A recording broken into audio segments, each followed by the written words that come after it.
اعوذ باللہ من الشیطان الرجیم بسم اللہ الرحمن الرحیم بآواز بلند صلوات۔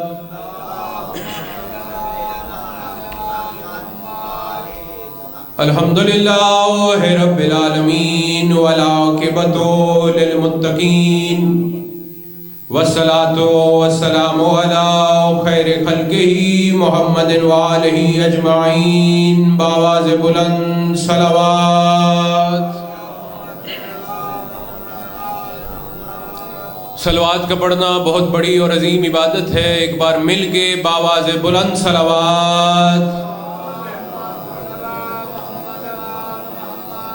سب سے پہلے دعا گو ہوں خداوند کریم حاضرین کے دلی مقاصد پورے فرمائے۔ یا رب محمد و آل محمد کی عزت و عظمت کا واسطہ جو ہمارے لواحقین بزرگان خصوصاً بوسن خاندان کے بزرگان جو اس دار فانی سے کوچ کر گئے ہیں، مولا ان کے درجات بلند فرمائے۔ یا رب محمد و آل محمد کی عزت و عظمت کا واسطہ بانیان کے رزق میں بخت اقبال میں اضافہ فرما۔ ہم سب کو حج بیت اللہ الحرام اور زیارت امام حسین علیہ السلام سے مشرف فرما۔ یا رب محمد و آل محمد کی عزت و عظمت کا واسطہ جو بیمار ہیں صحت یاب فرما، جو مقروض ہیں قرض غیبی طاقت سے ادا فرما، جنہوں نے امتحان دینے ہیں یا دے رکھے ہیں ہر قدم پہ کامیابی سے ہمکنار فرما۔ ہماری بڑی اور عظیم دعا ہماری آخری حجت کا جلد ظہور فرما۔ مل کے بآواز بلند صلوات۔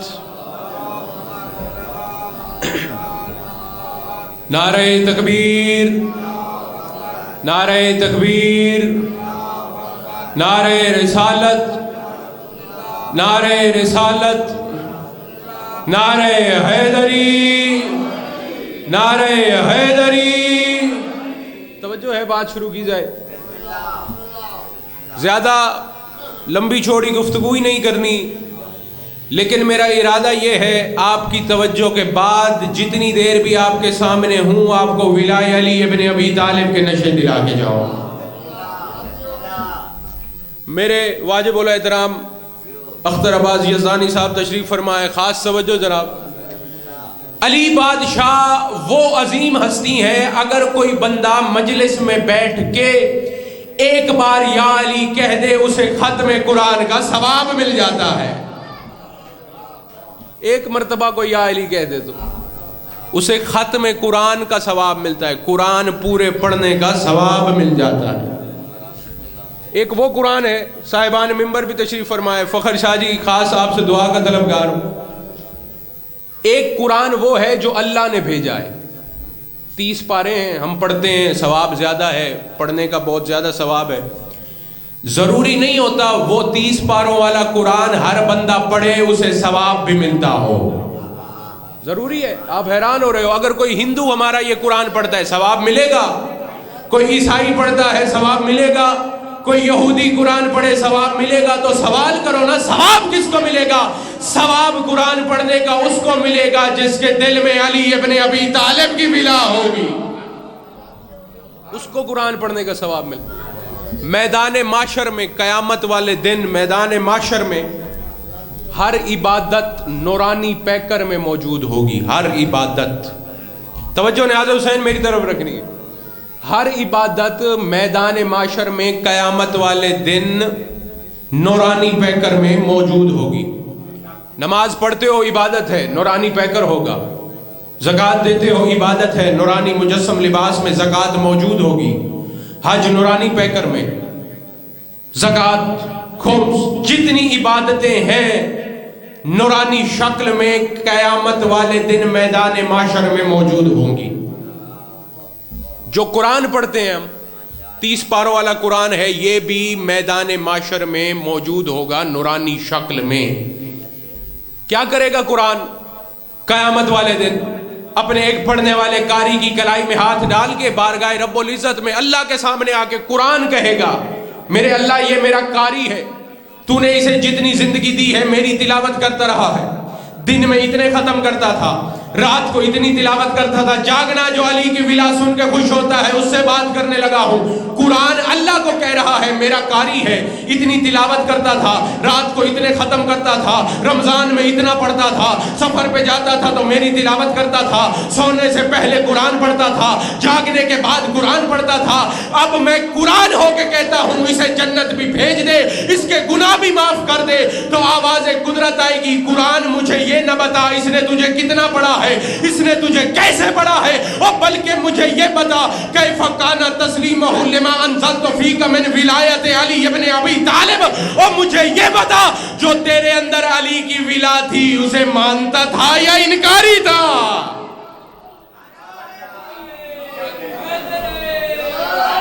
ایسے نہیں بھائی, دونوں ہاتھ بلند کر کے نعرہ حیدری. عبادت نے فائدہ اس کو دینا ہے جس کے دل میں علی ابن ابی طالب کی سچی ولا ہوگی. خاص توجہ دی. مسجد اعظم ہے, ملک عراق ہے, شہر کوفہ ہے, مسجد اعظم ہے, منبر ابیض ہے, پوری کائنات میں سلونی کا اکیلا دعویدار علی ابن ابی طالب منبر پہ ہے. جاگنا بھائی جو علی ابن ابی طالب کے فضائل سن کے خوش ہوتے ہو ان سے بات کرنے لگا ہو. جو سوچ کے بیمار ہیں ان سے ہمارا خطاب ہی نہیں ہوتا. علی ابن ابی طالب خطبہ دے رہے ہیں, سامنے صحابہ کا مجمع ہے.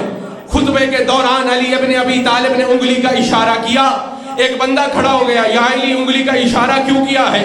علی ابن ابی طالب نے مسکرا کے فرمایا میں نے اپنے اللہ کے حکم سے پوری کائنات میں رزق تقسیم کر دیا ہے.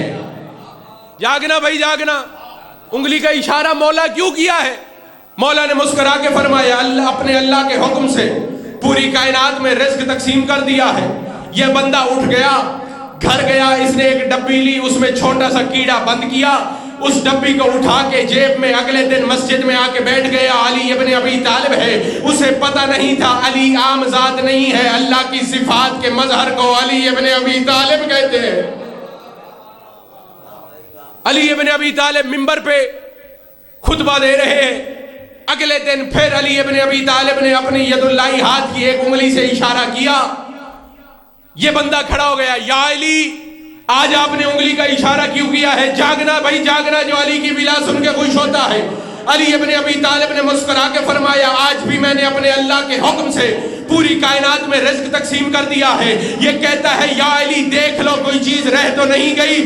علی ابن ابی طالب نے مسکرا کے فرمایا او جہنمی انسان, تیری جیب میں جو تو نے کیڑا بند کیا ہے علی نے اس کو بھی رزق عطا کر دیا ہے. یا علی یا علی یا علی یا علی یا علی. علی ابن ابی طالب نے فرمایا میں نے اس کیڑے کو بھی رزق عطا کر دیا ہے. قرآن مجید ہے, ہر چیز کا کوئی نہ کوئی دل ہوتا ہے.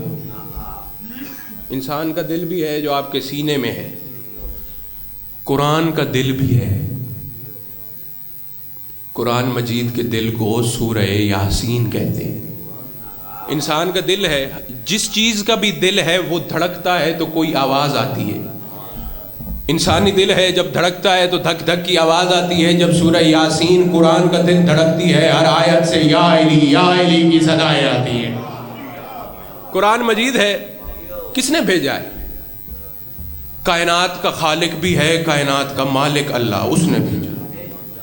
ٹھیک ہے جی, یہ کلام عرش سے لے کے فرش تک کون آیا ہے؟ عام ملک, عام فرشتہ ہے؟ نہیں, سید الملائکہ جناب جبریل علیہ السلام, فرشتوں کا سردار, وہ یہ کلام لے کے.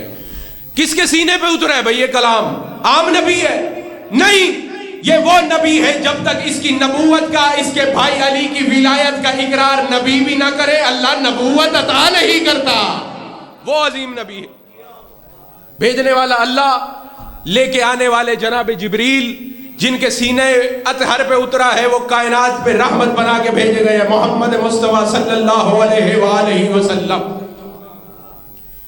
سورہ یاسین ہے, ارشاد خداوندی ہے انما امرہ اذا اراد شیئا ان یقول لہ کن فیکون.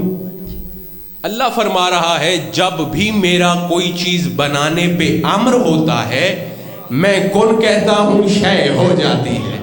جاگنا بھائی جاگنا, اللہ اپنی قدرت بتا رہا ہے, میں اللہ کتنا بڑا عظیم ہوں.